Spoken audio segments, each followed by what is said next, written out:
أنت اسم ممنوع من الصرف.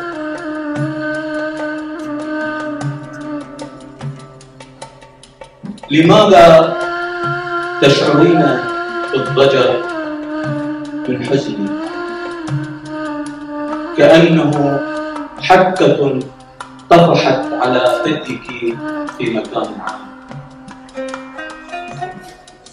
هذا حزني الطويل المتين الكبير الحي، كيف تقطعينه من حديثك كما تقطعين خيطا رماديا زائدا من معطفك الأسود؟ ولذا إمعانا في إثارة شهية غضبك، إمعانا في إثارة شهية غضبك سأقول أنك مريضة. تخرجين رأسك من شباك المطبخ وتصرخين. كل من حولك مشغول بكبريائه وبحقده الطويل المعافى.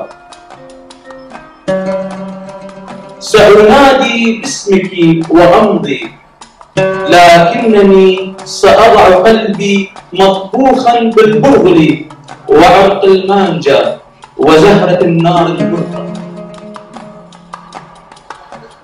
أريد أن تشم عيناك بخار الحار الأحمر. أريد أن تأكلي منه اللحم الذي ينام فيه البكاء، وتمص الشحمة التي تبيض مادة الأسد. بي رغبة أن أكثر من شهية غضبك، أن أرسل لك غرابا في ليلة ماطرة ليلوث سجاد غرفتك الثمين بالطين والندم، أو أن أكسر حنفية الضوء في رأس الشارع الذي يقع فيه بيتك لكي ما يسقط أخوك في الظلام وهو عائد، وليزيد فيك السهر معه الضجر وقلة الأحلام.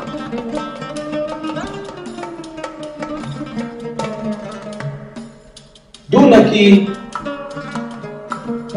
أفكر في الظلام الذي يهدم أحلام نافذتك ويلحس وردها، في حارس الزقاق يضع حقيبة حياتك في السيارة ويشتم حياتك، في أخيك الذي يعذب حريتك بسكين الخيار، في السياسة التي تهش عن حنان صراخك الشعر والهواء حتى تغفين قطة ترتعش في بلد الشيء. ما كان عليك سوى أن تفعلي هذا، سوى وضع صرختي في فراش آمن لكي تنام وتحلم، فحين تجد الصرخة مكانا تنام فيه وتحلم تصير أم. لن تتصلب كلمة الحب، لن يصير معدنها نحيفا، لن ينحتها الخوف ويجعل لها نصلا، لن يثقب طرفها ما بالمشاية الأزرق، لن تسقط في قش النسيان. هل أعجبك الواقع؟ إن كان مولدك في منزل قديسين قرب الأسوار العظيمة للمياه العذبة والظلال، أو كان رسم أصابعك مفتاحا للمناجم الأسطورية في مدن الساحرات،